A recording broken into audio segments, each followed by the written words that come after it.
All right, earlier today, Conspiracy TV, MSNBC, liberal Joe doubled down on stupid in his comments about President Trump and 9/11. We've got the evidence. Take a look.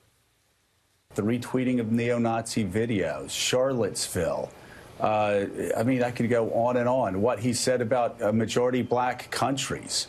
That is tearing more at the fabric of America than attacks on the Twin Towers did. We rebuilt from that. We became stronger because of that. But this seems to me a far graver threat to the idea of America. Joining us now with reaction from the Trump Organization, the president, Trump's son, Eric Trump. Good to see you. 1 year tomorrow is your son's birthday. It is. Congratulations. 1 year old. Amazing year. All right. I don't even know if I have a lot more to say about Joe, except it's so cruel and so mean and so vicious, even for him. And he took the time to write it. I've said dumb things and had to take it back, but we're not on a delay. We're live. Look how uncomfortable Willie Geist looked. Do you see him? Oh, He's sitting there. He just wanted to get the hell out of there. I mean, yeah. He was so uncomfortable. But what a stupid comment. I mean, what an Sad, unbelievable stupid comment. And sometimes I watch a show, and literally you almost can't watch. It's almost unwatchable. You end up turning it off because it's crazy.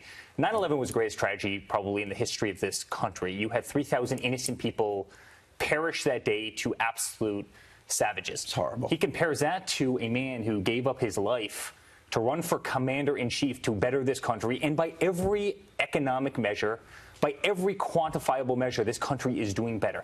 I don't care if you look at unemployment, if you look at GDP growth, if you look at stock markets, if you look at 401ks, if you look at the amount of people who have come off food stamps. I mean, I could go on and on and on. How about the largest tax cuts in the history of this nation, jobs coming back to this nation, consumer confidence being at an all-time high? I mean, I could go on and on. What kind of stupid comment is this? And it's quite frankly the reason that Joe and Mika have no watchers in the morning. How many watchers do they have? 500,000? You know how many people are watching tonight? I watch Fox and Friends. That's what I watch. So I don't know.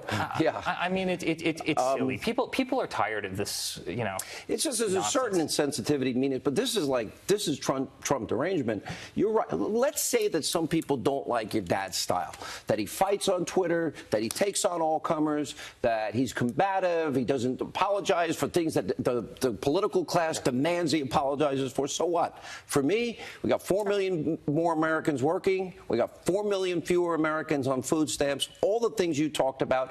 But more importantly, he keeps his word. Yeah. Conservative justices, Supreme Court, fighting for the borders.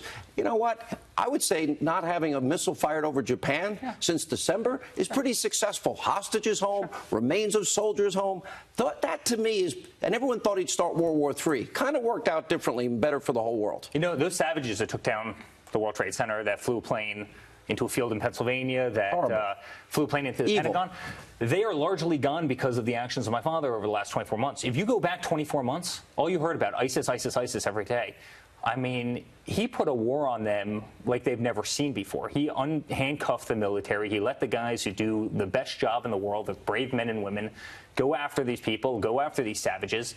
And you don't hear about them anymore. They went from 45,000 soldiers on the battlefield. Everyone seems to forget the beheadings. Do you remember the beheadings? How about throwing people off of buildings? How about everything? People do forget about that, and it's very sad. And it was a stupid comment by Joe, one that obviously he instantly regretted. He actually doubled down on stupid. Yeah. And then he got a lot of pressure. Then he kind of pulled back halfway.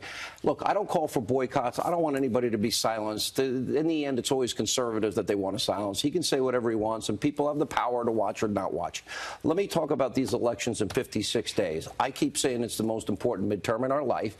Sure. But the track record over 100 years, it's only happened 3 times. The last time was George W. Bush after 9/11. That party comes to power in the White House, and they don't lose seats in the House or lose the control of one of the chambers. It's it's an uphill task. Yeah, it might be. But what are the Democrats' message right now? Let's raise taxes. Right, that's one of their messages. Let's raise taxes. Let's go after our amazing law enforcement. Let's abolish ICE, and let's eliminate plastic straws. I mean, that's literally the message of the Democrats right now. I mean, they have no leadership. Yeah. You saw the disaster that was the Kavanaugh hearings, where you have Cory Booker and Kamala Harris and everything. Unhinged.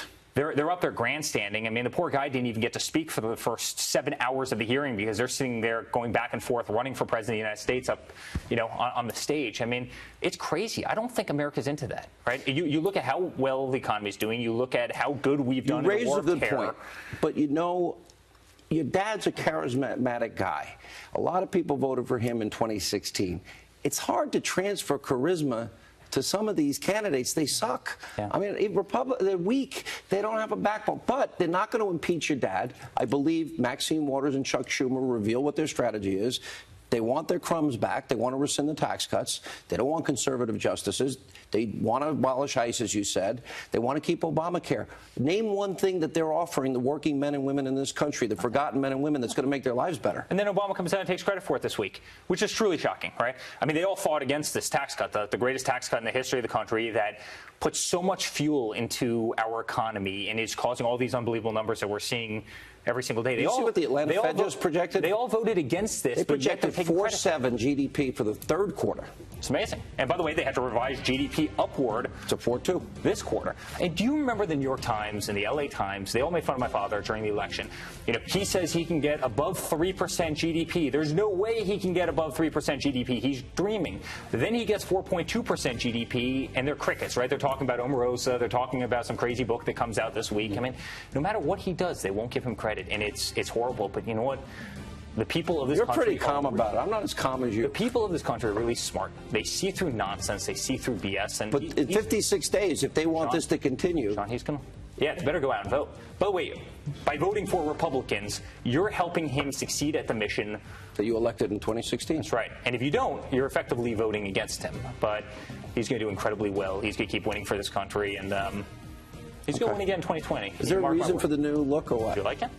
Who cares what I like? My wife won't let me shave. Thanks for sharing. Good to see you. Thank you as well.